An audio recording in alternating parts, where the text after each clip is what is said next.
Muito se fala das pessoas que querem chegar aos 10 mil reais. Só que às vezes as pessoas não sabem, elas podem até dizer como você tem que fazer. Ah, junta 300 reais por mês se você ganha X. Ah, faz isso. Mas tem uma coisa que eu não vejo as pessoas comentarem, é os principais erros que as pessoas cometem quando elas estão nessa trajetória. E eu vou trazer um pouquinho para vocês dos erros que eu já cometi e eu não quero que você cometa, para que você esse ano ainda consiga chegar aos seus 10 mil reais. Pessoal, eu comecei a minha vida de trabalho lá atrás em 2014. Em 2014, eu já ganhava R$ 1.100. Para uma pessoa que tinha apenas 22 anos, aquilo dali era uma renda muito alta e naquela época eu comecei a aproveitar muito, só que eu já tinha o pensamento de guardar parte desse recurso para caso eu precisasse de alguma coisa, alguma urgência, alguma situação, eu ter. Então eu não tinha noção nenhuma da educação financeira, não sabia como é que funcionava, mas eu tinha certeza que eu não queria passar por nenhum tipo de dificuldade, então sempre, desde o início, eu tive na minha cabeça que eu não queria gastar todo o meu salário e assim eu fiz. Até aí, tudo lindo, maravilhoso, uma jovem consciente, né? E eu consegui, de fato, juntar uma boa grana durante o período que eu fiquei trabalhando nessa empresa, que foram por 2 anos. Juntava ali 300, fui juntando até aqui. Nessa época, gente, só para vocês terem uma ideia, eu não entendia nada de investimentos, eu não conhecia nada, então ficava meu dinheiro na poupança, porque eu tinha muito medo de colocar em qualquer outro ativo que pudesse prejudicar ali ou eu perder dinheiro, eu não sabia muito bem como fazer. Tem um erro que muita gente comete quando está começando a vida adulta, que é o seguinte: os bancos eles vão liberar crédito para vocês. E eu nunca tinha tido acesso a um cartão de crédito, até que à medida que eu fui juntando o dinheiro, o banco começou a liberar crédito, cartão de crédito com um limite acima do que eu ganhava. E aí foi que teve o primeiro erro que eu cometi. Eu usei o cartão de crédito de forma desenfreada. Eu comecei a usar tanto o meu cartão que, só para vocês terem uma ideia, eu tinha medo de olhar a fatura. Eu não queria abrir a fatura do meu cartão, eu não queria olhar o aplicativo do banco, porque eu tinha medo de, ai meu Deus, se eu estiver gastando muito, mas eu ainda preciso. Tipo assim, eu já entrava ao mês devendo. Então eu comecei a entrar no ciclo depois de um tempo, eu devia tanto que sobrava pouco dinheiro para eu conseguir chegar até o final do mês. Então, ao invés de juntar 300, eu comecei a juntar menos, eu fui para 150, e quando eu me vi nessa situação, eu falei, eu não vou mais fazer isso. Então, por mais que eu ainda estivesse conseguindo guardar o mínimo possível ali, usar o limite do meu cartão de crédito, parcelando várias compras, era péssimo, porque eu já começava o mês devendo. Então, se você tá aí numa bola de neve com cartão de crédito, comece a minimizar os seus gastos no cartão, porque isso vai realmente se tornando um grande problema à medida que você depende muito do cartão de crédito. Então, hoje, para ter cartão de crédito, você precisa ter uma certa maturidade na hora de fazer a utilização. Então, não dá para sair passando qualquer coisa, porque você vai se ver numa situação na qual você, toda vez que entrar seu salário, você vai usar todo o salário para pagar aquele cartão e você nunca vai conseguir fazer uma reserva de emergência, certo? Então, esse foi o primeiro erro que eu cometi, foi usar todo o crédito que estava disponível para mim e já entrar um mês ali apertada, guardando muito menos do que eu poderia. Nessa época eu morava com a minha mãe, as obrigações que eu tinha, óbvio, eu ajudava ela, mas as minhas obrigações eram infinitamente menores. Então, o conselho que eu tenho para te dar: toma cuidado com o cartão de crédito. Enquanto você não tiver essa maturidade na educação financeira, você não tiver esse controle, não é o ideal que você utilize isso para buscar atalhos, né? Tentar correr ali e comprar uma coisa mais cara que você não teria condições de pagar à vista, tá? Não nesse primeiro momento. O segundo erro que eu cometi foi porque eu comecei a ficar tão empolgada que eu tava juntando dinheiro. E eu guardava, acho que nessa época eu já tava com uns 4 mil reais. E depois, eu não vou lembrar datas, tá, gente? Mas eu lembro que quando eu cheguei mais ou menos nos 4 mil reais, um amigo veio me contar uma história triste. Meus amigos, esse momento chega pra todos. Quem tem a boca grande e fala que tá com dinheiro, vai sofrer com isso em um momento. Algum amigo vai te enxergar como uma fonte ali, um pote de ouro, e vai dizer, não, eu preciso que você me ajude, vai contar uma história e você vai se comover, como foi o meu caso. Eu me comovi com a história triste de um amigo, mas ele não teve pena de mim, porque eu emprestei o meu dinheiro, todo, gente, R$ 4.500 para esse amigo. Ele me prometeu que ia pagar no mês seguinte, esse mês seguinte virou 6 meses, que virou 12 meses, e ele nunca me pagou nenhum tipo de juros dessa operação, pelo contrário, ele pediu para que eu negociasse para pagar menos do que ele tinha pego comigo, acho que uns 3 anos depois. Então, eu cheguei a receber esse dinheiro, mas foi um aprendizado muito grande, porque eu precisei começar do zero. Então, foi um momento que, logo em seguida, eu fui demitida do meu trabalho e eu fiquei sem reserva nenhuma, né? Além do seguro-desemprego e a minha rescisão, que foi uma rescisão pequena, eu fiquei sem recurso nenhum, além disso. Então, foi desesperador, foi um aprendizado doloroso, porque foi logo ali no auge dos meus 24, 25 anos que eu entendi que não dava para você confiar na história triste de ninguém, porque todo mundo tem história triste. Então, assim, não empreste dinheiro. A história pode ser triste como for, mas ela pode vir da família ou pode vir de um amigo. Não caia nessa, tá? Porque depois que eu passei por esse episódio, eu pensei, não, é porque ele era meu amigo e um amigo próximo. Só que a família, a gente acha que nunca vai fazer esse tipo de coisa com a gente. Até que chega o dia que faz. Meu pai soube que eu tinha um cartão. Lembra do cartão? O meu limite foi aumentando. E eu tinha um cartão com limite de R$ 4.000, ganhando 1.100. E quando ele soube, ele falou, filha, me empresta, que eu vou passar ali só uma mercadoria. Meu pai sempre foi comerciante, sempre foi ali do rolo, né? Ia fazendo dinheiro. Aí ele começou com 500, pagava. Começou com 1.000, pagava. Não, pai, tá tudo certo. Até que um dia ele disse, me empresta teu cartão, que eu vou ter que abastecer lá o bar. Ele tinha aberto um bar e queria comprar mercadoria. Ele me deu um calote de R$ 4.000. O meu nome entrou no Serasa. Eu fiquei sem crédito nenhum, eu não tinha mais nada, eu não consegui usar nenhum tipo de cartão de crédito porque o meu pai não pagou mais. E isso foi um baque pra mim, porque do amigo até tudo bem, mas do seu pai, você pensa, nossa, o que é que falta acontecer comigo agora? Então, à medida que eu falei, eu não vou pagar isso agora, eu vou ver o que é que vai acontecer, e fui seguindo minha vida. Então, fui seguindo ali início da vida adulta, sem crédito nenhum, dependendo de cartão de outras pessoas. Eu lembro que quando eu queria comprar alguma coisa, um colchão, uma cama, eu dividia isso em parcelas mínimas, pegava algum amigo, e aí eu pagava, tá? Mas eu tinha meu cunhado, lembro, que era o esposo da minha irmã, que ele me ajudava nisso. Ele já ganhava muito bem, ele entendia que eu estava começando a minha vida, soube do que aconteceu comigo e me auxiliou. Ele teve sorte porque eu contei a história triste e paguei, entendeu? Mas nem todo mundo tem essa sorte, então não confie. E aí, beleza. Isso aconteceu e eu quero te dizer uma coisa. Não empreste dinheiro, não empreste cartão de crédito, não. Tudo que for relacionado a dinheiro, não faça. E o terceiro erro, que tá dentro de todos esses aí que a gente vem conversando, é você falar quanto você tem investido.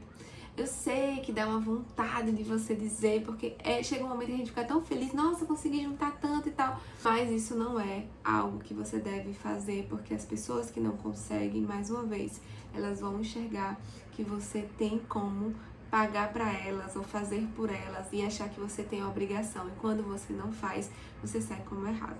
E aí, ter algum dinheiro guardado, e nessa altura do campeonato, que eu já não tinha mais cartão de crédito, não confiava mais em ninguém para emprestar dinheiro, eu comecei a entender mais sobre como funcionavam as finanças, e por estar tão viciada em dinheiro, eu comecei a ficar viciada em fazer renda extra. E às vezes você está numa situação que hoje você usa todo o seu salário, mas uma dica que eu tenho para te dar é que você comece a buscar algo que aumente a sua renda, seja dentro da empresa que você está trabalhando, seja nos momentos livres. Então, se você tem um hobby, alguma coisa específica, né? Eu gosto muito de fotografar, tô até com a câmera aqui. Essa é a minha primeira câmera e é a câmera que eu até hoje utilizo. Ela me ajudava muito com, não só como um hobby, né, para relaxar, mas também como uma fonte de renda extra. Então, fiz renda como fotógrafa, fazia doces e vendia, fazia alguns eventos de final de semana, e todo esse dinheiro eu usava parte para ser jovem, né, minha gente, que você está no auge ali dos 23, 24 anos, 25, e a outra parte eu usava para guardar. Então, dá para você ter um pouco de tudo, desde que seja com equilíbrio. Então, eu realmente economizava. Nessa época não tinha Uber, então eu tinha que pegar ônibus para me deslocar, pegava carona, mas sempre buscando alternativas mais econômicas possíveis para não comprometer o dinheiro que eu guardava mensalmente. Então, busque renda extra, busque se desenvolver, se aperfeiçoar para que você consiga ser promovido no seu trabalho, para que você tenha crescimento, porque hoje, como planejadora financeira, de tanto gostar de dinheiro, de tanto gostar de falar sobre isso, de estudar sobre isso, eu acabei me tornando planejadora financeira, eu sou especialista em investimentos. E o que eu posso dizer é, investir não vai te deixar rico, investir vai te dar uma tranquilidade mental para que você consiga fazer boas escolhas, para que você não se submeta a situações que você não precisa estar. Então, por muitas vezes eu passei por situações das quais eu não tinha outra alternativa, ou vamos lá, você viajou com um amigo, você não tá com dinheiro contado ali, você não tem como simplesmente sair de lá, porque você tá dependendo, de certa forma, daquela pessoa. Isso é péssimo, gente. Então, quando você começa a ter uma certa liberdade ali, uma certa segurança, né, eu diria, uma reserva financeira, você começa a fazer algumas escolhas que vão auxiliar ali para que você não se coloque em nenhum tipo de saia justa, tá? Outro erro que as pessoas cometem muito é à medida que vai crescendo. Então, vamos lá, você começou a fazer renda extra, ou você foi promovido, sua renda mudou, você saiu do salário de R$1.000. Eu lembro que teve uma época que eu consegui fazer um evento que me pagava R$2.500.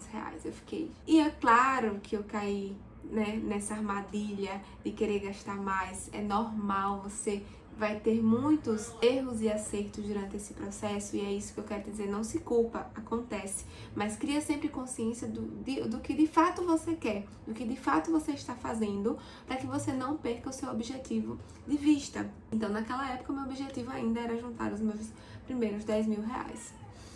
Só que, gente, eu fiquei tão, assim, vislumbrada, que ao invés de eu aumentar o meu aporte para guardar, porque imagina você tá com 2.500, eu estava acostumada a viver com 1.100. Ao invés de eu pegar aquela parte toda que sobraria e guardar, não. Eu naquela época eu só juntei R$300 por mês. Eu continuei fazendo aportes de R$300. E por muito tempo eu fiquei fazendo isso. Me atrasou muito no meu processo de começar a juntar dinheiro. Até que eu comecei a levar isso mais a sério e falei, agora a minha meta vai ser ter uma renda de pelo menos R$2.000. Eu coloquei isso como meta da minha vida. Eu queria dobrar o meu salário. Não queria que isso fosse só uma coisa espaçada, né? Fazer um evento aqui, outro ali. Eu queria que isso fizesse parte do meu salário.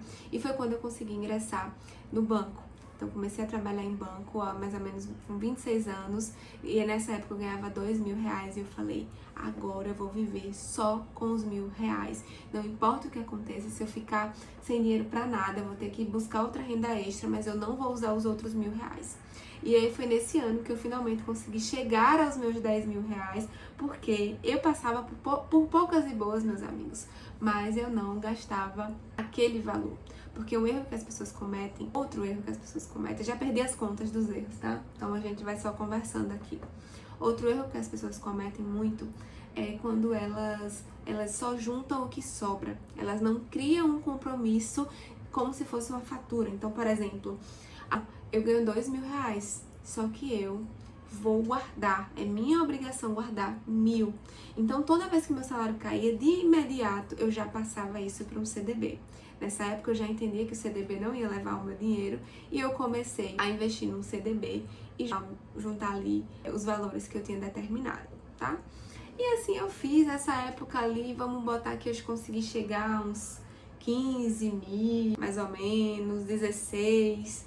Eu já tava mais ou menos com isso porque já fazia bastante tempo, né? Eu comecei em 2014, então já fazia uns 4 anos que eu vinha nesses altos e baixos. Então eu já tinha ultrapassado a minha meta para chegar nos R$10.000, porém eu comecei a ficar muito confiante com o mundo dos investimentos, comecei a assistir alguns gurus de internet e eles falavam muito sobre renda variável, sobre FIIs, e foi quando em 2019 eu comecei a usar todo o dinheiro que eu tinha juntado, que estava no CDB lá guardadinho, ali consistente, vindo rentabilidade, e investi todo na Bolsa de Valores. Então eu usei todo o meu dinheiro na Bolsa de Valores e foi quando veio a pandemia e eu perdi praticamente metade de tudo que eu tinha conquistado. mais uma vez eu me enxerguei tendo que retroceder literalmente, porque eu não tive controle emocional, eu tive pressa. Quando você tem pressa, você atrasa ainda mais o seu progresso, porque vai acontecer alguma coisa que vai te fazer perder dinheiro. Então, a maior burrice que eu vejo as pessoas cometerem é isso, eles querem buscar atalhos. E eu também já cometi esse erro de buscar um atalho e prejudicar, porque eu atrasei ainda mais o meu objetivo. Então, foi quando eu perdi metade do meu patrimônio nessa época. Eu investi 16, então fiquei com uns 8 mil, para começar do zero. Do zero não, né? Já tava com 8 mil reais, mas começar tudo de novo, porque as pessoas falam, mas se você deixar aí, o dinheiro volta a se valorizar, você não perdeu. Gente, eu tenho papéis que até hoje nunca se valorizaram, que ficaram lá, eu simplesmente esqueci e deixei pra lá. E aí foi quando eu fui aprendendo, foi quando eu fui começando a criar consciência a respeito do dinheiro e do que eu deveria fazer, depois de cometer todos esses erros. Então, se eu puder dar uma dica tente ao máximo ter paciência, entender que o processo é longo e que você não vai ficar rico com investimentos. O que vai acontecer quando você aprende a investir com mais consciência é que você vai perceber que chega uma hora que o dinheiro começa a trabalhar para você. Então, quando eu cheguei nos meus 10 mil, que eu já comecei a ver que aqueles 10 mil no ano já estavam me gerando R$1.000, uma média de R$1.000 mais ou menos, eu fiquei apaixonada, porque mesmo com a Selic mais baixa, o meu dinheiro estava rendendo, estava indo muito bem, só que por buscar facilidades e atalhos, eu tive esse baque aí, precisei aprender com isso e a ser mais paciente. Então, depois que eu destravei essa etapa, né, desses vários erros, foi quando eu falei, agora eu vou parar, vou estudar mais sobre e vou entender de fato o que é que acontece com investimentos. Então, foi de tanto estudar que hoje eu trabalho com isso. A vida foi me encaminhando para isso por conta do meu interesse genuíno em saber como as coisas funcionavam. Então, se você ainda não sabe, tome cuidado ao iniciar os seus investimentos. Hoje, um CDB de bancos pequenos ou de bancos maiores seria a melhor opção para você colocar sua reserva de emergência. E aí, vai estudando durante esse processo para que você de fato consiga ali fazer a sua renda, tá? Então eu espero que esse vídeo tenha agregado para vocês. Eu realmente trouxe aqui de forma sincera todos os erros que eu cometi, que eu não quero que você cometa se você está começando agora na sua vida, né? A juntar ali o seu dinheiro. Não desista, a jornada é longa até você chegar nos seus 100 mil, mas coloque metas. Então, eu só tenho R$2.000 aqui que eu juntei durante o ano inteiro. Meu objetivo é chegar em 5, meu objetivo é chegar em 10. Divida a meta em pequenos marcos. Então, toda vez quando eu tinha assim, cheguei em 5 mil, eu pegava ali um mês e juntava um pouquinho menos para naquele mês comemorar de alguma forma. E assim eu fiz com 10 mil, depois com 20 mil, e assim eu fui construindo ali as minhas pequenas vitórias, entendendo que o processo ele não vai ser rápido. Se você não é rico, se você não é herdeiro, se você é pobre ou tem uma vida que não é fácil, assim como a minha não foi fácil, siga confiante de que o longo prazo, é igual aquela frase, né? No longo prazo você não perde. E é isso, gente. Até o próximo vídeo. Beijo. Tchau.